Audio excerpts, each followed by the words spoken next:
Hello, so for this video we're going to have a quick look to the behind the scenes setup for running a website like this. Basically the toolkit or CMS which has been used to build this website is called Joomla. So you can find plenty of resources online about how to manage and administer a Joomla website.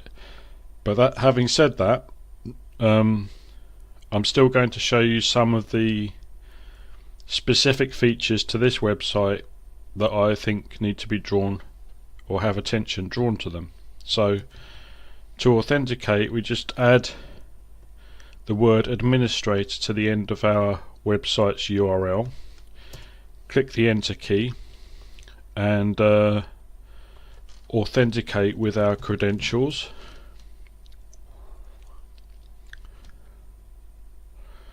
And so that is what the behind the scenes view of the website is.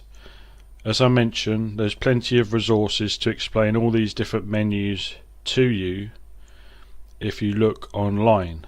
However, there's a few things you need to do with this specific website to get it ready for usage. So as soon as you've deployed the toolkit and installed this website, or a version of this website, the things you need to do are go to plugins and put into this search bar admin Agile and do a search for it, and that will find you a plugin. Now currently it's disabled, but the idea of this plugin is that you can add an access key to the end of your administrator URL.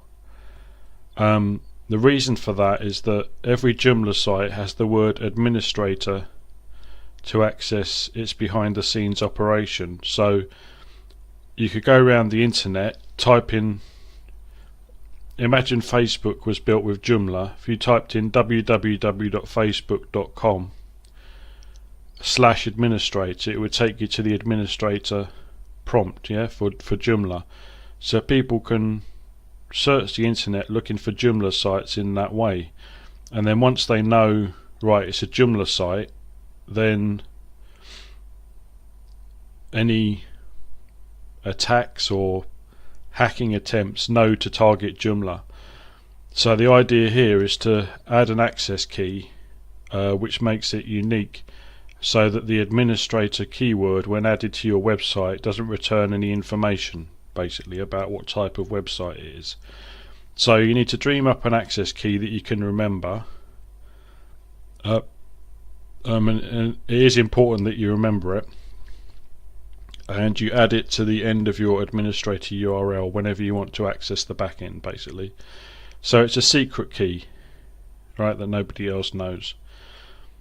So that's it basically. So type your key in there, your dog's name or your first car or something, and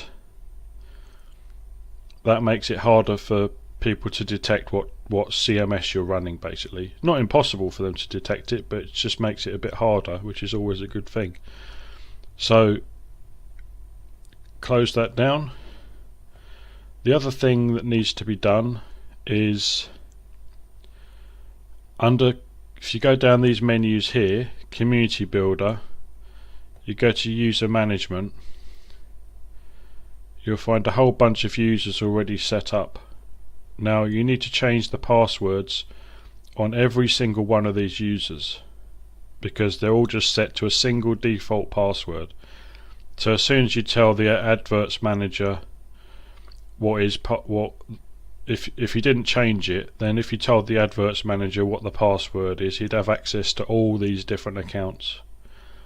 And also the password is given with the toolkit, so anyone that deploys using the toolkit also knows the same password. So what you need to do then is to, particularly the webmaster, you must click on the webmaster and then enter a new password here that obviously you can remember, and the same with all the other users on the website. So all your administration team, basically, you must change their passwords, and obviously keep a note of what you've changed each password to, so that when you find someone like a gallery manager or a videos manager, you can tell them what their password is. So that's the basic process to it, or the first steps you need to make. So the other thing I just wanted to show you quickly was what it looks like if you authenticate as one of the admins. So the videos manager, for example, is the person in charge of videos. So this is the full webmaster view of the website with absolute super user power, access over everything. So your webmaster needs to be a highly competent and thorough and reliable person. Not to say the others don't, but they don't have the same power over the web property as the administrator has, the webmaster has. So when you log in as a videos manager, what you'll see is that it's the same backend, but he only has access to the videos. So all he needs to understand is everything about this particular subsection of the site. So that should illustrate to you, by using the videos manager as an example, you could have the events manager or the awards manager or the adverts manager and so on. They all have their own little subsection of the site to administer. Okay, so that is all that that person needs to concern themselves with. So they have access to add new video categories, approve videos, so on and stuff like that. So you see, it's a very simple role. So it might take a few minutes a week to actually perform that role. So it's not some huge inaccessible high entry point role, or none of these roles are really. So it means you can run your website with relatively unskilled people, and it also gives people who perhaps haven't done any tech stuff a chance to be involved in something.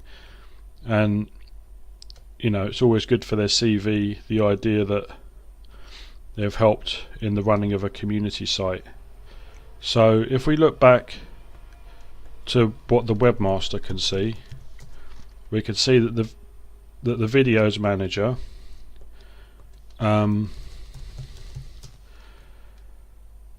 what was his whole view is just one little menu from the webmaster's point of view. So this is what the videos manager could see. Okay, and that was his only menu, if you remember. Whereas the webmaster has access to all of these. That shows you the difference in the view. So the other thing I just wanted to say was about licensing. Most of the components I've used are freely available under the GNU licensing agreement, but the idea is that basically if you like the components, donations are appreciated. So the only thing is, if you have commercial components, which a few of these are, so JGive and JBolo, they're both commercial components, it is necessary to check the licensing agreement to see whether you need to purchase a license before you can deploy your own instance using that component.